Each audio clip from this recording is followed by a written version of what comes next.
Amen. All right, this morning we're gonna back up a bit. We're gonna do a little bit of review, and I want to take this opportunity now that we've moved into the book of Judges to make sure that we have a good perspective in our minds about what we're looking at, because coming right off of our study of the book of Joshua, we're seeing some of the same events referenced, but they read a little different. And it can be confusing if we're just trying to read through and study through, not to have a context to understand those things. So that's what I would like to focus on this morning, and then maybe we will be able to get through a couple of the chapters for our study. So we're halfway through. We're in week 7, a little over halfway. And we're really looking at starting in Judges chapter 6 in a place of oppression.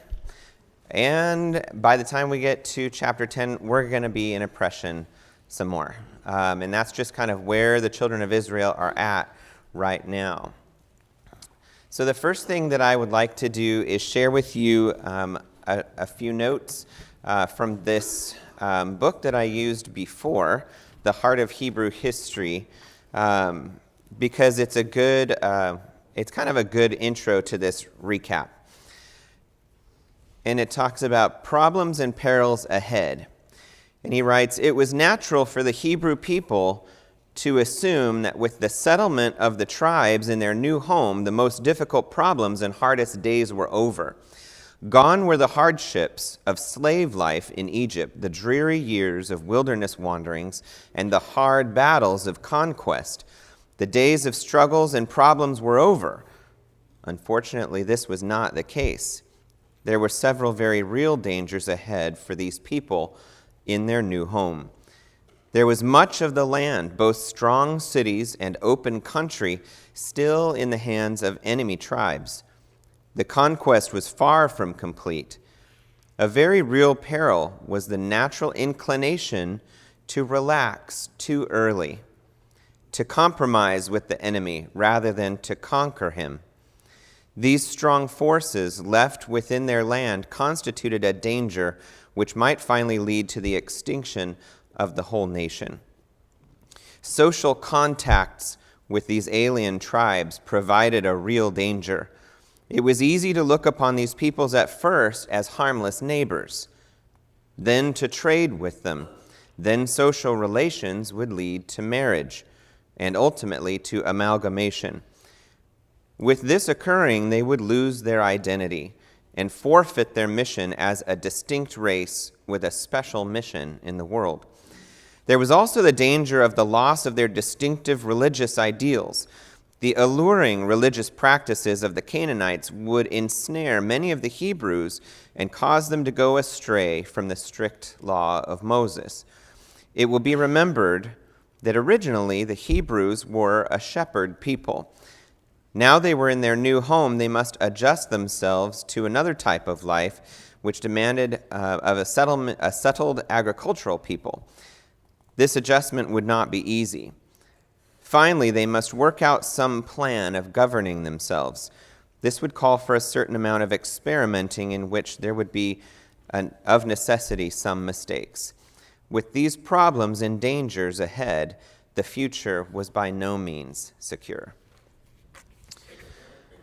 So I think that's an interesting look at, where they might have been in their minds after they had moved in. There were 6 or 8 years of conquest under Joshua before most of the peoples were dispossessed, before their will was kind of broken, and they no longer presented an immediate threat to God's people.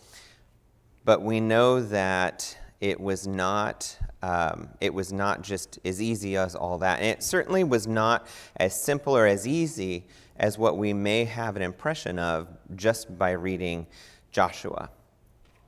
And so that's what I want to look a little bit more at this morning is in the book of Judges, we start seeing a lot of detail and maybe some things that seem redundant, but there is information in Judges that is not in Joshua that can make it seem almost like these two books contradict one another, but they don't.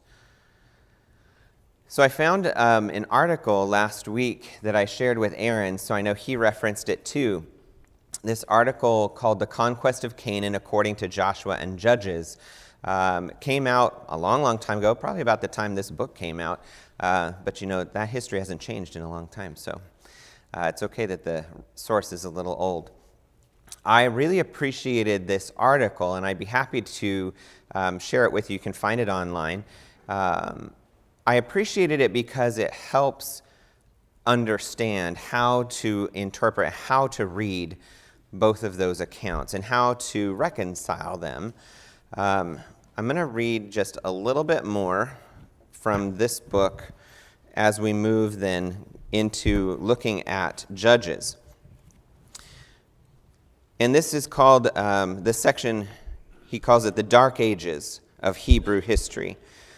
The period which we now enter is known as the Dark Ages of Hebrew history. It is characterized by such words as apostasy, decline, disorder, and demoralization.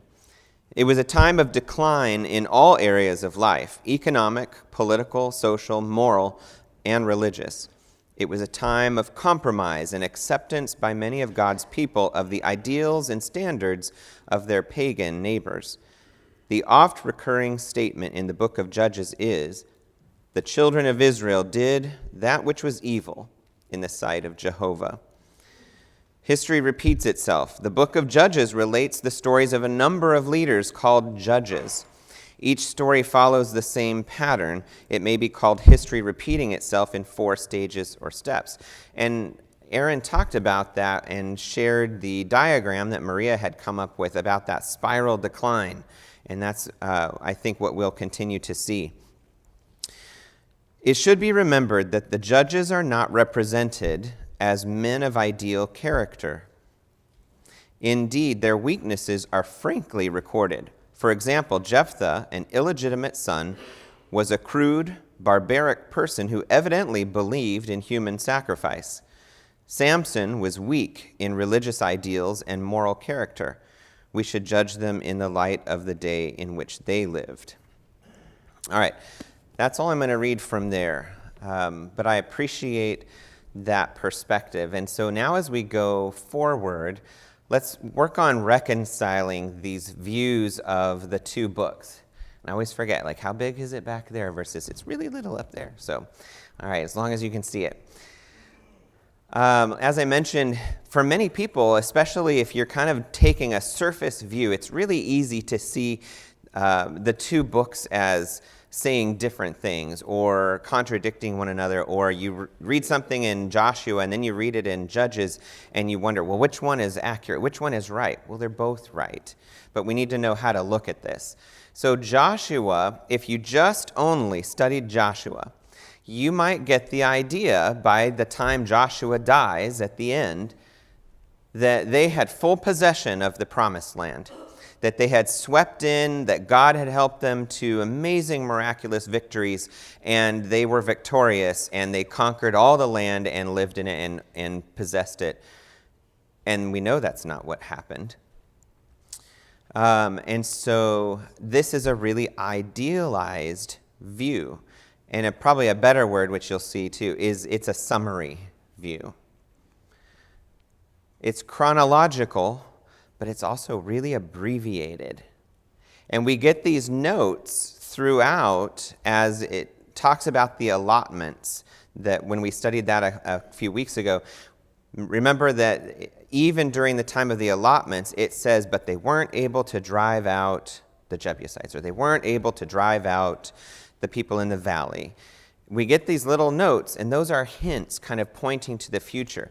But it didn't necessarily happen in this compressed little piece of time. They didn't, like, at the time the allotment is made, they didn't run in there and then all that happened. It took a long, long time. But the statement you get in Joshua is this really concise, abbreviated account. What you read there is accurate. It's just going to take a lot longer for that to come to pass. Some of that's going to happen way after Joshua died. When you get to Judges, then, we see this really slow, gradual progress and kind of a fractured possession of the land. And victory is really incomplete. It is a very factual, very detailed account rather than just a summary. And so what the Judges does is it goes back and pulls forward on some threads.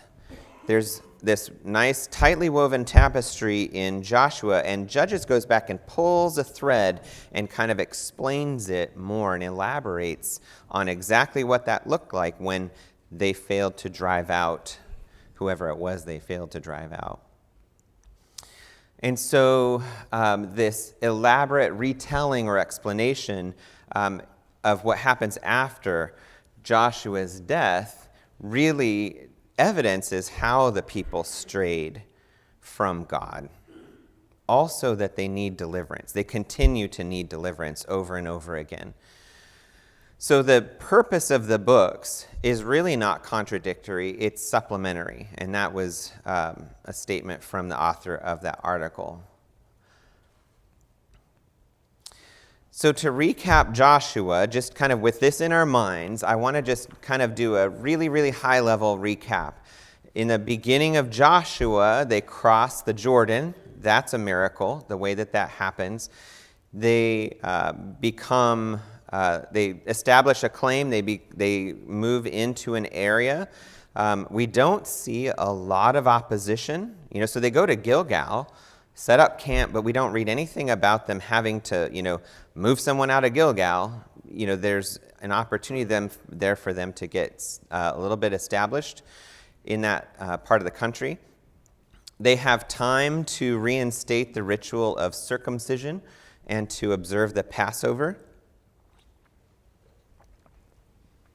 In chapter 6, we read about, we start to read that section, chapters 6 through 8. They capture Jericho, and then eventually Ai after that initial defeat. And I think, and this is something that the article author really, he suggests, and I think it's reasonable. It doesn't really matter, but I think it's reasonable to assume there were probably other miraculous victories that happened that we don't read about. And we do get these little summarized accounts later on. How did they capture Shechem? How did they capture Shiloh? Because those were two important cities right in that area, kind of between Ai and Mount Ebal and Mount Gerizim. We know they had time to inscribe a copy of the law at Mount Gerizim. You've got Gibeon in chapter 9, the city of Gibeon, deciding let's make peace with these people rather than fight them. And there we start to maybe see some deviation from what God's intention was, but God honors that treaty. And then we've got in chapters 10 and 11, you've got two coalitions that come and fight with Israel. You've got the coalition of the 5 kings from the south, and we read about that account and how they were routed. And then you've got this coalition led by Jabin of Hazor from the north, and we're going to read about him again in Judges. We've got the account of the victories that they were able to have under Moses in chapter 12, a little bit of a recap there, and then under Joshua on the west side of the Jordan in the rest of chapter 12. And then in chapter 13, that's when we read that God tells Joshua, you're old. And importantly, I think, to understanding this all, he points out very much of the land remains to be possessed. Joshua's old. They've been fighting in that land. They've been there for 7-8 years. They don't have it all. They have not captured it all.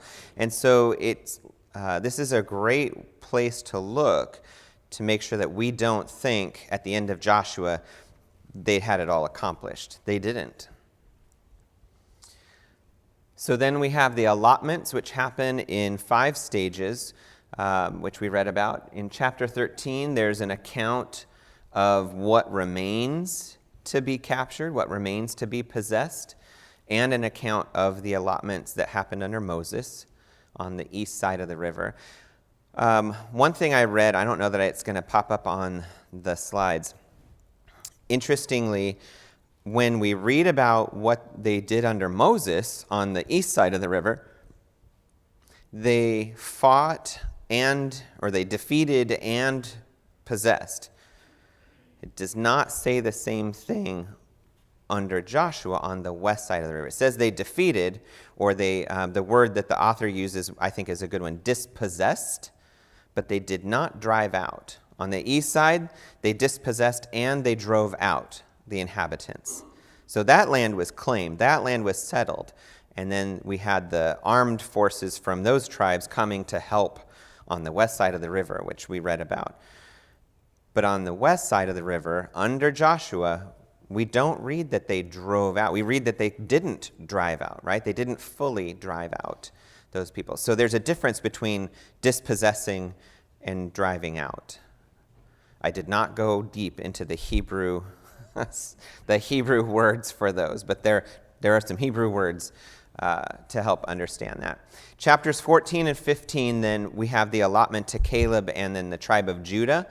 We're going to see in chapter 1 of Judges, after Joshua dies, they go to God, they talk to God and say, which tribe's supposed to go up first and fight and take possession? And he says, Judah.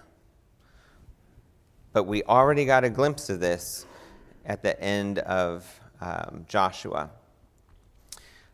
In chapter 15, verse 63, we start seeing some of these statements.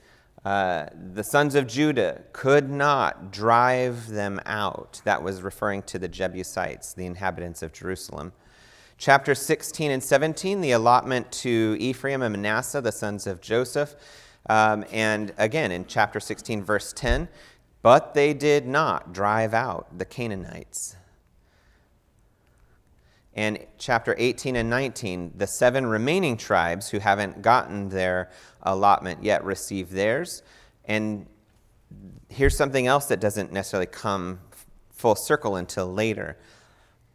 We know that Dan, the tribe of Dan, they were initially allotted land kind of in the southwest, or west of Judah, kind of over towards the coast, and they didn't stay there very long. And why is that?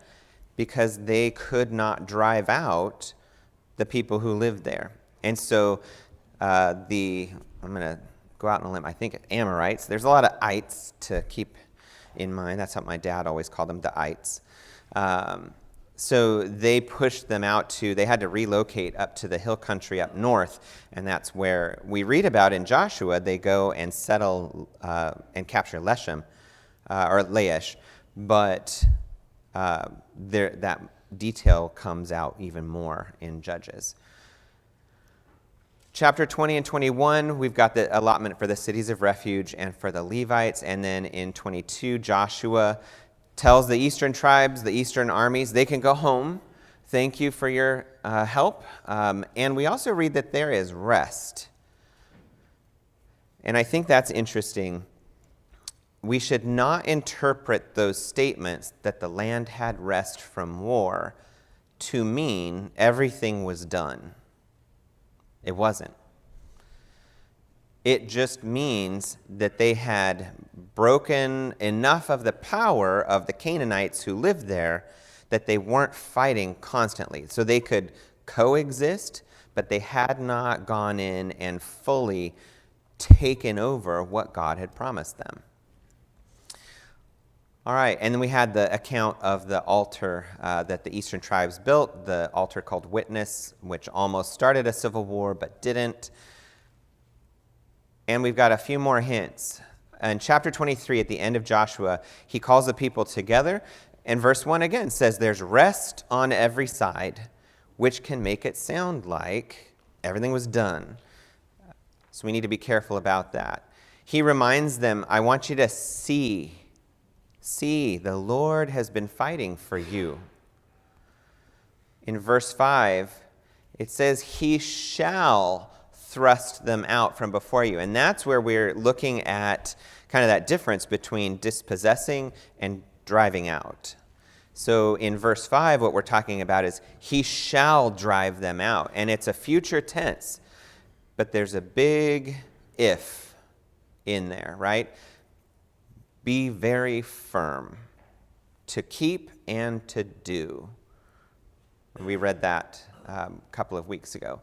Be very firm to keep and to do. And then in verse 13, we get the other end of that if. Or God will not continue to drive them out. And we know then, as we move into Judges, that book helps us understand why God did not continue to drive them out. It helps us understand in Judges why in Joshua we saw they could not drive out the Jebusites. They could not drive out the inhabitants of the valley and things like that. Chapter 24, of course, that famous statement, choose this day who you will serve, but as for me and my house, we will serve the Lord. And they're like, oh, we will serve God. Of course, we will, absolutely. And they won't. We know they won't. All right, so there's a recap of Joshua for the most part. It's a summary account, and it took, to accomplish everything that's written in there, took a lot longer than what it looks like when you read it. It took longer than just the lifetime of Joshua for every piece of that to come to fruition. The details given in Joshua show us that God was fighting for them. I like this statement. What was impossible? Jericho, crossing the Jordan on dry land, some of those other things. What was impossible became easy. On the flip side, what seemed easy, Ai, or driving out the people with God's help, became impossible.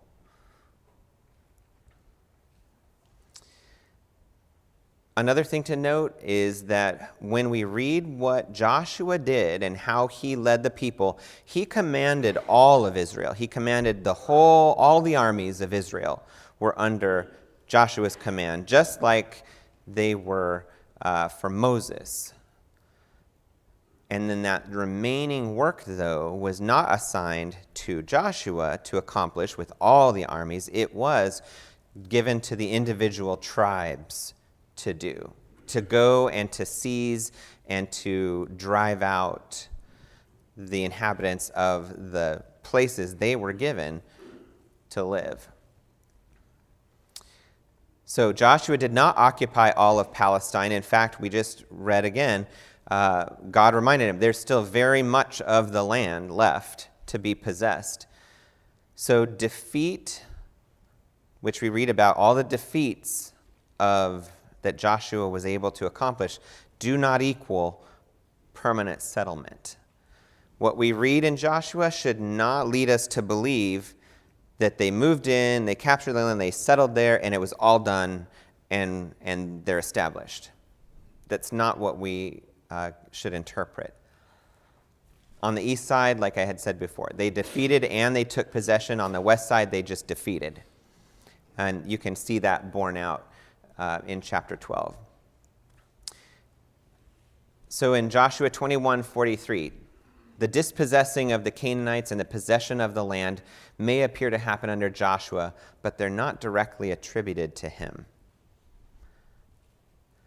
And the author, I thought this was interesting. I think it's reasonable. The author provided maybe an alternate translation to that might help it make more sense to us. If it read, "And the Lord gave unto Israel all the land which he swore to give to their fathers, that they might possess it and dwell there." Yes, sir. I would suggest that just as the Lord was with them, and we know that that was in a miraculous way,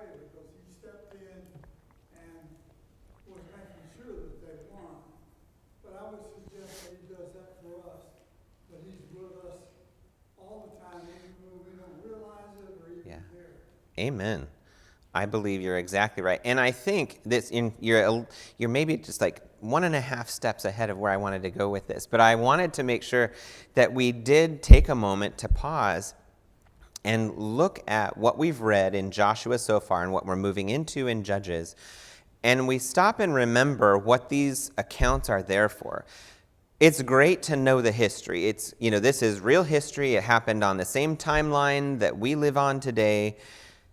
These are real accounts, and I always am careful not to refer to them, especially around my children, as stories. These are not stories. These are factual accounts. And they really happened.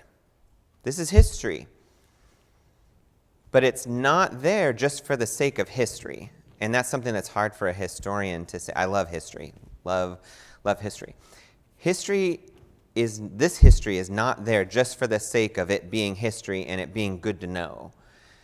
Remember, the New Testament reminds us that the old law and what happens under the old law is there as our tutor, right? It's there to demonstrate something for us later. So everything physical in the Old Testament has a New Testament spiritual counterpart, doesn't it? And so I think what Mr. Mike says is absolutely right. This demonstrates that when we follow God, right, just like the theme of our study, success comes from following God. When we follow God, he fights for us.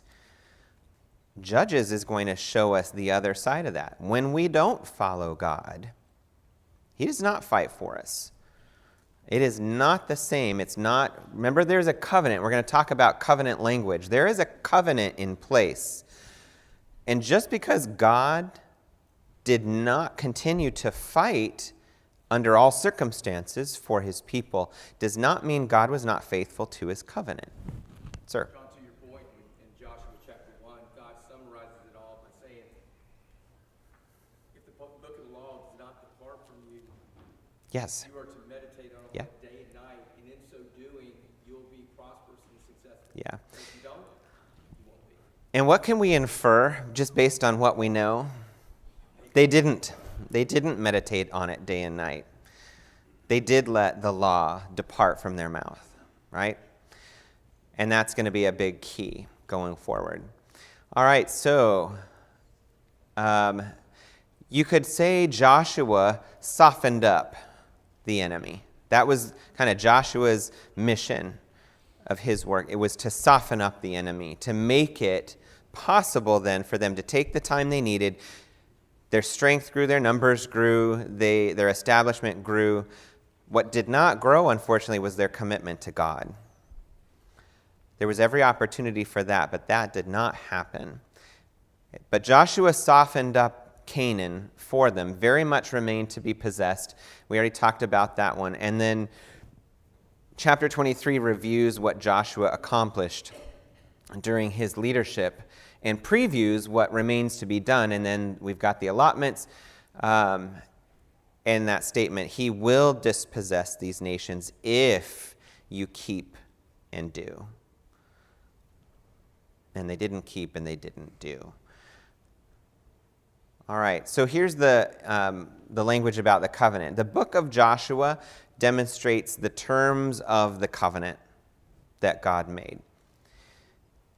Whether there would be success depends then on Israel's response to the covenant.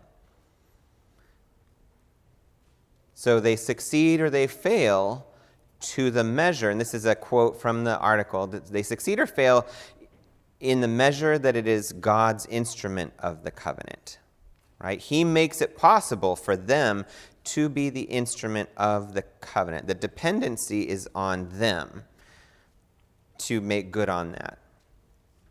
Without covenant faith and obedience, there will be no covenant victory. And this, I think, goes squarely toward what Mr. Mike pointed out a few moments ago. This applies to us. If we don't have covenant faith and obedience, we will not have covenant victory. Other thoughts on that?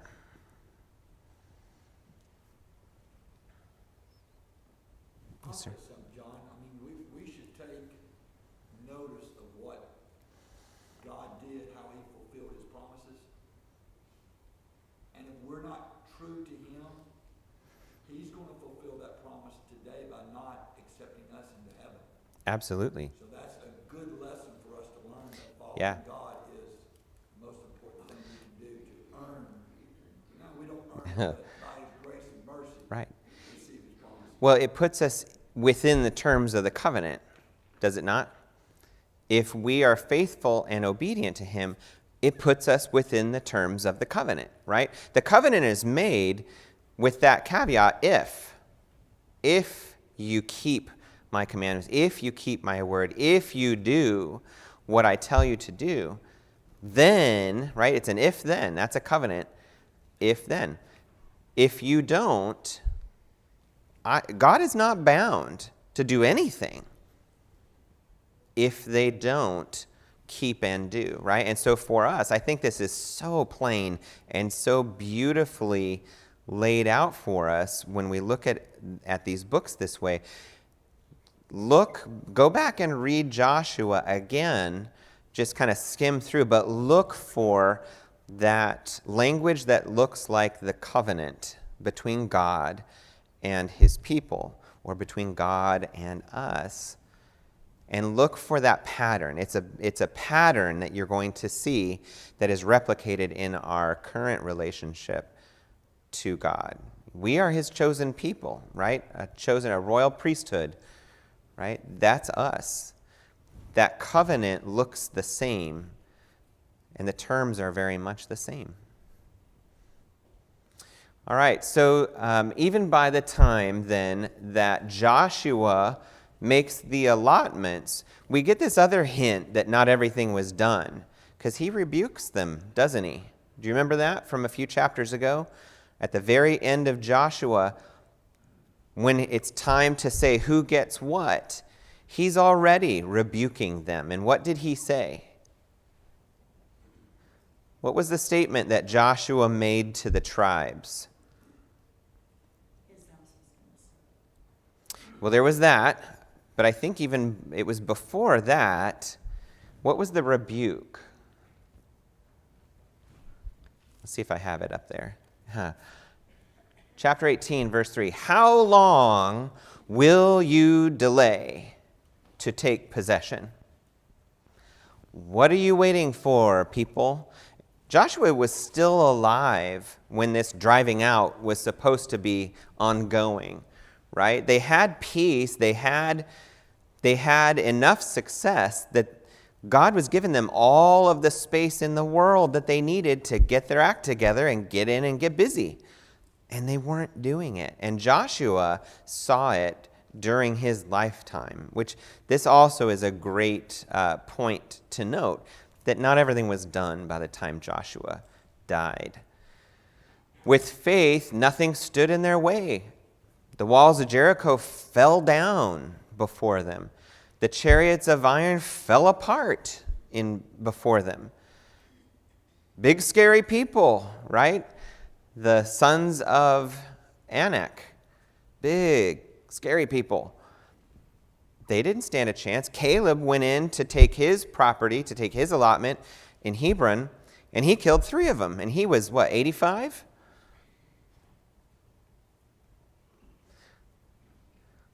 So now from Joshua into Judges, we see that the tone of Joshua is very optimistic. People are generally faithful and obedient to God and to his leader, his servant. The tone of Judges, which Aaron pointed out, gets progressively darker. No tribe, if you write it all down, if you tally it up, no tribe succeeded in settling all of its territory. Not one. In every case, there was some part that they lost or they failed to take. And one tribe, which we already read about in Joshua, Dan, is dispossessed entirely of their allotment and forced to relocate. Yes, sir. Some of the things that God asks us to do at times, the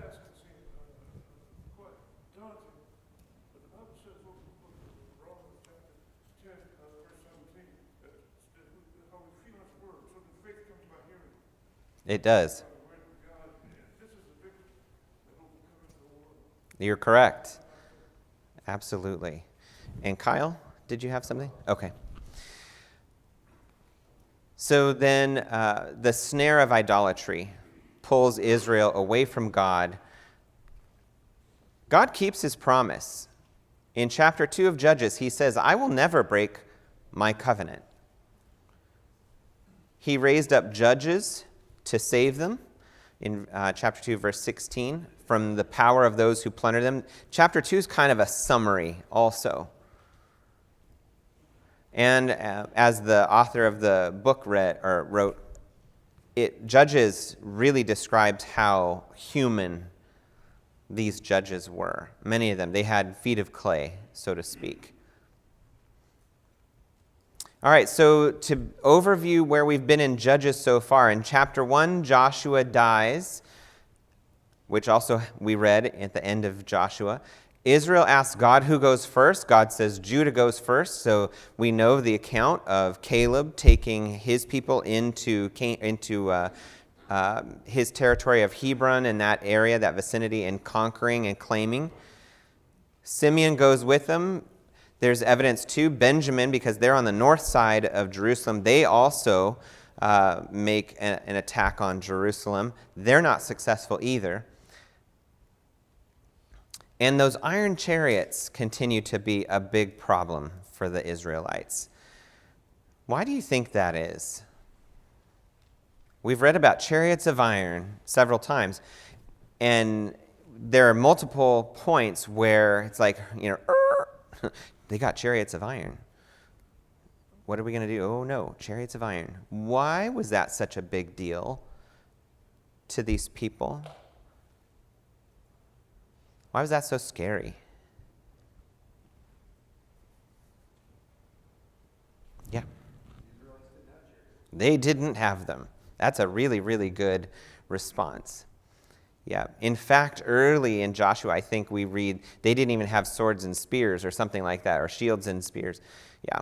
Yes, sir. I think even a bigger fear is it reminds them how unconventional their army is. And I think that's a big source of insecurity, as it would be for anybody, to recognize I am going and fighting against somebody who has something I don't have. And just that imbalance Yeah. alone can generate a lot of fear. And I think another way to say what you're saying, which I love that, is there's this fear that they're actually better than we are, right? And I think that's something that Christians can tap into in a big way, is we see chariots of iron out there. And it's when we think that person is smarter than I am, they're better than I am, they're more wealthy than I am, they're, whatever, and we kind of shrink away because we're comparing ourselves to these others. And we forget that we serve a God who fights for us. So I think the chariots of iron is a really good analogy for us and the things that really cause us trouble and make us kind of shrink back. They had seen God defeat the chariots of iron before. For whatever reason, they didn't believe he would continue to do it. So Manasseh, Ephraim, Zebulun, Asher, Naphtali all fail to fully drive out the Canaanites in chapter 1. Dan, like we said, is dispossessed by the Amorites. Chapter 2, after Joshua dies, that generation is gathered to their fathers. And key phrase here, another generation arose who did not know the Lord, nor the work which he had done for Israel, which I think is also a really key part of why those chariots were such a big deal to them. How does this happen? How does that happen, that another generation arose that did not know the Lord or the work he had done? Bingo. They did not teach their children. That's a sobering reminder. We need to make sure that we are not people that fall into that same trap, that raise up another generation that does not know the Lord. Because we see what happens. We see what the trajectory of that kind of life looks like. And it's pain and heartbreak. So then they did evil, and they forsook. And the remainder of chapter 2 is a summary of that cycle of failure, oppression, also of God's pity for them and his deliverance. And I think there's another message for us as Christians today. There's another message in that cycle, but I don't want to give it away right. I don't want to get too much into it right now. It's going to come up later. All right, chapter 3, God intends to teach the new generation how to fight. That's at the beginning of the chapter, which I think is interesting. God allowed some of those people to remain because he needed to teach them something. He needed to teach them how to work for what he promised them. And he raises up Othniel, Ehud, and Shamgar, the first 3 judges. Chapter 4, this was referred to back in Joshua. So, we didn't go back in a time machine or anything. This is just going back to give us more detail about what we read about back in Joshua. King Jabin of Hazor and his buddies from the north. This is the northern coalition. They come and they make war. Sisera, his commander. And then we have the story there we looked at last week, the account, Deborah and Barak, and how Jael, the wife, killed Sisera. The Song of Deborah, 40 years of peace then. So there's a stabilizing influence. So in conclusion of this reconciliation of these views, conquest is incomplete in both books. We can see that. Joshua's role is military, to defeat the Canaanite forces, and some cities are taken or destroyed. So he dispossesses. The backbone of Canaan is broken. The land is allotted, but much of it is not occupied. During the occupation, then, the driving out, that's assigned to each tribe to do on their own, but only to the extent that they remain faithful. We also read that the tribes lack courage and obedience, those things that they were told to have, right? And that failure is mentioned in Joshua briefly. It's repeated and elaborated on in Judges. So Judges gives the reason for their failure in detail. And also that it happened over a much extended period of time, not this little condensed kind of capsule view that we have in Joshua. All right, we probably don't have time to move actually into chapter 6, so we're going to go through the content of our chapters that we're going to look at, chapters 6 through 10 on Wednesday. And we will pick up right there because I think the bell is just about to ring. Thank you.